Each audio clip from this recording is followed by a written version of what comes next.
नमस्कार साथियों, स्वागत है आपका। मैं हूं सुभाष निरंकारी और आप देख रहे हैं जिज्ञासु की कहानी। यह जिज्ञासु का एपिसोड 5। यदि आप जिज्ञासु की पूरी एपिसोड की सीरीज देखना चाहते हैं तो आप सुभाष निरंकारी चैनल को सब्सक्राइब कर लो। अगले दिन जिज्ञासु स्कूल पहुंचता है। घंटी बजते ही भूगोल के टीचर कक्षा में आते हैं और वह बच्चों से कहते हैं, बच्चों good morning. Good morning sir. सभी बच्चे एक साथ रेस्पॉन्स देते हैं। भूगोल के अध्यापक बच्चों को समझाते हैं कि पृथ्वी गोल है, चपटी नहीं है। पुरानी कहानियों में पुराने ज़माने के लोग पृथ्वी को चपटा मानते थे कि हमारी धरती चपटी है, यदि हम किनारे पर जाएंगे तो गिर जाएंगे। लेकिन आज विज्ञान ये साबित कर चुका है कि हमारी पृथ्वी गोल है। सभी बच्चे उत्साह के साथ टीचर की ओर देखने लगे। टीचर कहता है कि हम सब जानते हैं कि पृथ्वी अपने अक्ष पर घूम रही है। यस सर, सभी बच्चे एक साथ जवाब देते हैं। टीचर बच्चों को पढ़ाना शुरू करता है।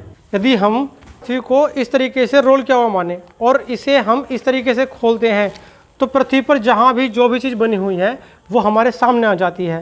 पृथ्वी पर बनी इन चीज़ों को यदि हम किसी पेपर पर बनाएं तो हम उस पर बने हुए मानचित्र को कहेंगे विश्व मानचित्र, यानी वर्ल्ड मैप। बच्चों, मैप की एक खासियत होती है।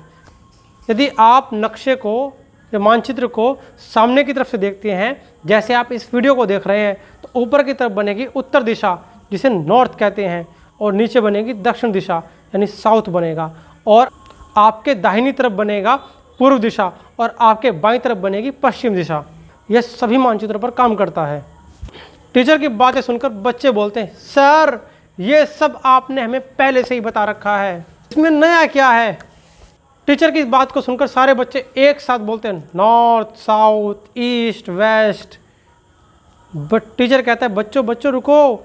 जैसे आपने देखा कि पृथ्वी पर जो भी बना हुआ है वो उस मानचित्र पर आ गया है। आपको कहीं पर बड़े बड़े भूखंड तो कहीं पर पानी दिखाई दे रहा होगा। इनके कुछ ना कुछ नाम होते हैं और हम इन्हें इनके नाम से जानते हैं। जैसे ही टीचर कुछ आगे बोलता तभी जिज्ञासु ने अपना हाथ ऊपर उठाया। टीचर की निगाह जिज्ञासु पर पड़ी। टीचर ने पूछा, अरे बेटा क्या हुआ, क्या परेशानी है। जिज्ञासु खड़ा हुआ और बोला, सर जो पानी है वो तो सारा का सारा एक सा है ना, सारा का सारा पानी एक ही है ना, तो फिर इसके नाम अलग अलग क्यों हैं और कैसे हैं। टीचर कहता, सब्र करो, सब बताऊंगा।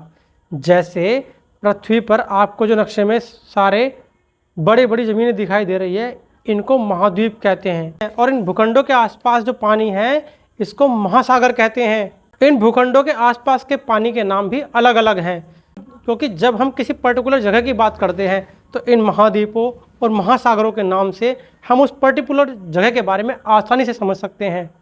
उनका टीचर बताता है कि पृथ्वी पर 7 महाद्वीप हैं। उत्तरी अमेरिका, दक्षिणी America, Africa, Europe, Asia, Australia और अंटार्कटिका। एशिया महाद्वीप पृथ्वी का सबसे बड़ा महाद्वीप है। यूरोप और एशिया महाद्वीप आपस में जुड़े हुए हैं।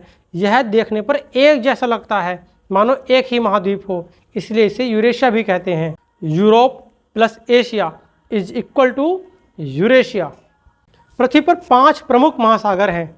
हमारे देश हिंदुस्तान के ठीक नीचे हिंद महासागर और ठीक दक्षिण में अंटार्कटिका के महाद्वीप के पास वाला दक्षिणी महासागर, आर्कटिक महासागर, अटलांटिक महासागर। अटलांटिक महासागर को अंध महासागर भी कहते हैं, और प्रशांत महासागर। ये 5 महासागर हैं।